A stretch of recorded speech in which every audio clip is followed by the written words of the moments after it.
We do not have the students in the science class, we wouldn't have students in the university who will come out to be teachers. So we need to encourage them. We need to motivate them through the programs like the QCell program that we were doing.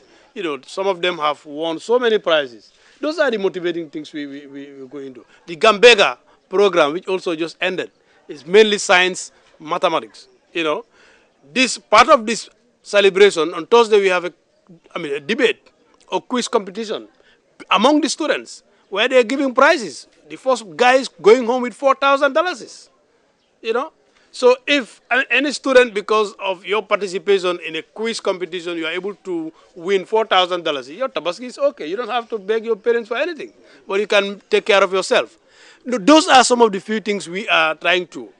Last year we organized a mathematics Olympiad for lower basic, nationally. It was sponsored by UNESCO NATCOM. It was part of our participating program. 30 students, nationally have been given scholarships by the ministry. Whether you are in a public or a private school, it doesn't matter. As far as you took part in that competition, the ministry is paying your school fees. So those are some of the things we are doing to encourage them into the sciences and the mathematics. And the other obvious thing is, as a science student, you are versatile. You can do science up to university after your first degree. You change and become a lawyer.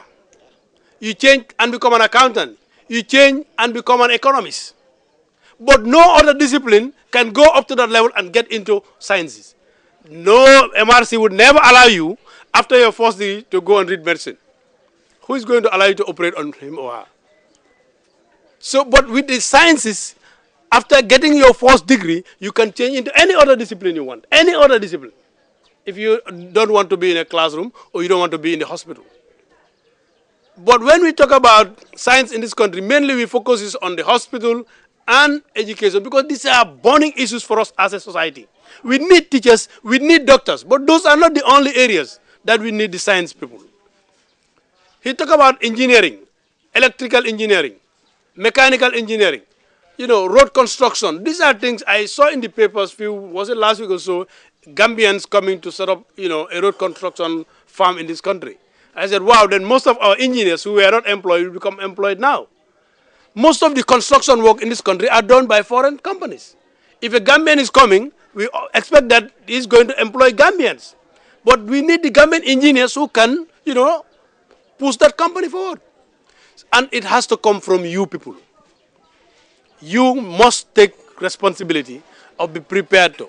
The only problem we have as a science is that it takes time. And youths of today are so much impatient because they want money. They want it the fast way. That's why they will tell you Babylon. Barsaka or Babylon. Huh? Please. But with the sciences, it calls for patience. Like medicine, it'll take you 7 years. An engineer, it'll take you 3-4 years. But that, if you are ready, you are as marketable like any other person. Thank you, Jamal. Thank you so very much. Those are words of encouragement. And then I think I would have to switch course and then get into the field of science so that I can as well be versatile. And so, Mr. Job, you were about to talk about one very important issue. When we all talk about the goodness of an area, obviously you must have gotten even a pocket of some people who would have seen things differently. Now, you don't expect everybody to see science as very much important. No, though they will be using all the facilities, all the products of science. They'll be using cars, they'll be using mobile phones, but they always see negativity into all these things that they use, because they can say that with the emergence of vehicles, we have much more accidents now. With the emergence of mobile communications, they can point at some inequities that are associated with the usage of mobile phones as well. So you've got these people as well who definitely have butts in the advancement of science and technology, the negative impact of the advancement of science and technology on our globe. So what do you have to say about those skeptics who think that science is not in fact all that good that people are clamoring it to be? Thank you very much, Jamal. I think, with all due respect, all those who are clamoring for that are confused. Again, quoting Dr. Sow when he said the biggest bomb on earth, the most dangerous bomb on earth, that was in America. has been dismantled. Has it ever been fired? It has never been fired. The Hiroshima bomb was fired. Is it the bomb that fired itself? No. It was people that abused it and fired it. And I want us to use the word abuse here. Even if you stay with your best friend and you sit and chat, if the friend abuses you, you end up fighting and people will be surprised. Science has not done anything bad. Everything that science brought is meant for a purpose. If this vehicle is not driven for 20 years, it will never kill an ant. It will never kill anybody. But if I drink alcohol and drive this vehicle, I am abusing the vehicle and I can kill people. The most important thing when we go home, again, let me come, is the knife. You can never cook without the knife. You cannot do anything good at home without the knife. But again, it is that same knife. It doesn't kill. It is the knife that is abused and used to kill a human being. So the knife is not bad. It is the usage of the knife that is bad, because it was meant to cut fruits and other materials that you are using at home. But if I take that knife and stab somebody, is it science that we have to blame? No. It is the person that used the knife to kill. Because without a knife, your job cannot be done properly. If we use electricity and we use gas for cooking, it's because we cannot go to fetch firewood all the time. It's too much time consuming. And it results in deforestation. But what happens if I am using the gas and I open the gas, leave it there, and strike a match afterwards? It's not the gas that is killing me. It is me that killed myself because I have abused the gas. The gas said, do not put any light ignition against me if you are not using me directly. And these are some of the things that we keep saying. The guns, obviously, when you use the guns long before we talk about modern technology or modern whatever science, our parents were making guns. And they were making it for hunting, to kill animals and fetch food for the family.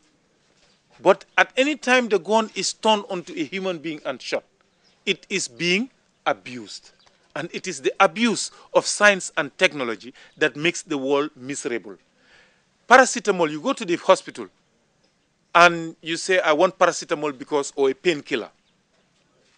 And when you drink what is prescribed for you, you are well. If you are a Floyo Jola and you are mad enough to take 20 paracetamols at one go, what happens? You not only overdose, you will be dead. Are you killed by medicine, by paracetamol? No. It's your abuse of that that kills you. Cocaine has some medical values. Marijuana has some medical values. The rust that people drink, the tablets they put in drinks and drink and get, and those are anesthetics. They have their medical values. If they are used in the hospitals and they are used properly, they are doing more good than harm. But if you take 2 of them just for your own pleasure, you are abusing it. And therefore, it will do more harm than good. And it is not doing the harm. It is you that is doing the harm. This is the section I want, the moral aspect of it. If it is meant for this, if this chair, that chair, plastic chair, is meant for one person, and 4 of you ride on that same, sat on that chair, it's going to break. Is it because the chair is not good? No. You have given the chair more than it can carry. So that is what the aspect I want us to understand. And this is the scenario I have to give for the local person who has not even gone to a classroom to understand that science is not doing harm to the society. It is the abuse of science that does harm to society. Okay. Otherwise, it is meant to do good for good. Thank you. Thank you very much. I think viewers out there must have been they must have been listening to you. They've viewed you. They must have also been taking note of the points that we've raised, particularly those people who think that obviously science brings along some very, very disturbing consequences. Well, Mr. Job, maybe because we're running out of time, so we would want you to talk to us about some of the challenges that you encounter in the course of the dispensation of your job as a director or as the directorate, and then also what's the way forward for when it comes to the improvement of science and technology in the country with all the odds that are against it. Is there any possibility that we can make a way forward? Oh, of course, Jamil, there are many ways that it can be used to really forge ahead in the development of science and education in this country. The only issue that I always talked about is we have to accept as a nation that science cannot be seen, or science education cannot be seen as a cross-cutting issue. It's high time that we put it on the table as important as any other issue if we want to develop as a country. It has to be given priority by both government and the people as a nation so that we can move forward. I would